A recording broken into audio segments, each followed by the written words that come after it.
সকলকে জয় যিশু। ঈশ্বরের বাক্য গীতসংহিতা 65 অধ্যায় 2-3 পদ বলছে, হে প্রার্থনা শ্রবণকারী, মর্তমাত্ম তোমারই কাছে আসিবে।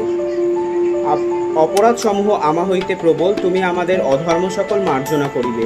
এখানে ঈশ্বরের বাক্য বলতে চাইছে, হে প্রার্থনা শ্রবণকারী, অর্থাৎ আমরা যখন আমাদের জীবন্ত ঈশ্বরের কাছে প্রার্থনা করি, তিনি আমাদের প্রার্থনার উত্তর দেন, তিনি আমাদের প্রার্থনাকে শোনেন, কারণ তার কান খাটো নয়, তিনি আমাদের প্রত্যেকটা কথা, প্রত্যেকটা প্রার্থনা শোনেন।